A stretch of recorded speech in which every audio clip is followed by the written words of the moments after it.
خیر ایسی باتیں تو انسان ذرا مذاق میں سوچتا ہے اور کبھی کبھی کہہ بھی دیتا ہے، لیکن جاپان کے رہنے والے ایک شخص نے اس بات کو بہت زیادہ سیریسلی لے لیا، یعنی سنجیدگی کے ساتھ لے لیا۔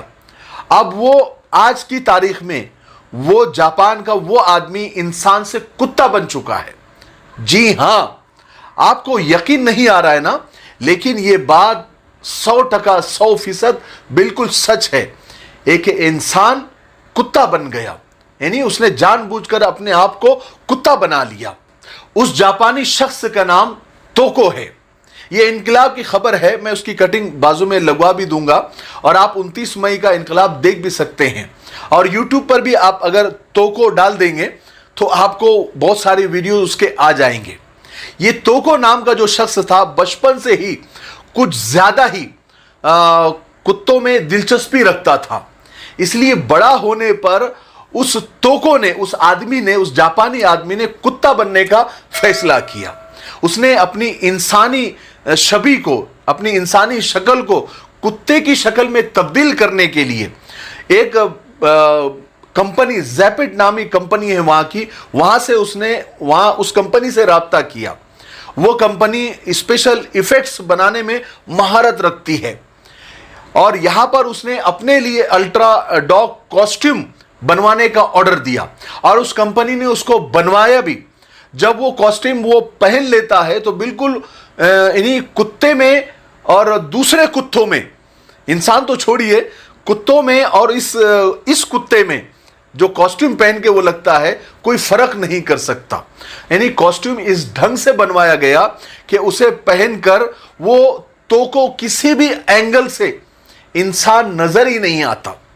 اور آپ کو جان کر اور زیادہ حیرانی ہوگی کہ توکو نے انسان سے کتا بننے کے لیے، یعنی وہ کاسٹیوم بنوانے کے لیے 11 لاکھ روپے خرچ کیے۔ اب وہ توکو، وہ جو آدمی ہے، انسان سے کتا بن کر بہت خوش ہے۔ اب مجھے اس بات کی خبر نہیں ہے کہ اس کتے کو، جو اوریجنل کتوں نے اس کی قوم میں اس کو ایکسپٹ کیا ہے کہ نہیں کیا ہے، یعنی کتوں کی کمیونٹی نے اس کو ایکسپٹ کیا ہے کہ نہیں کیا ہے۔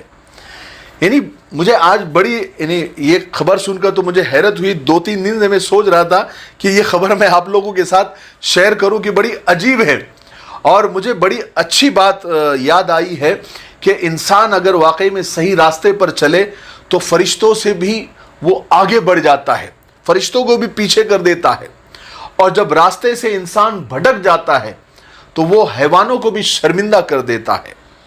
یعنی حد ہوتی ہے انسان کی بھٹکنے کی۔ اللہ نے انسان کو اشرف المخلوقات بنایا، تمام انسانوں میں، یعنی تمام مخلوقات میں انسان کو ٹاپ کی مخلوق بنایا۔ اشرف یعنی سب سے بڑی اور سب سے اشرف، شریفوں سے بھی زیادہ اشرف المخلوقات بنایا۔ لیکن آج انسان اتنا بھٹک گیا ہے کہ وہ یعنی کتا بننا چاہتا ہے۔ کیا حد ہوتی ہے۔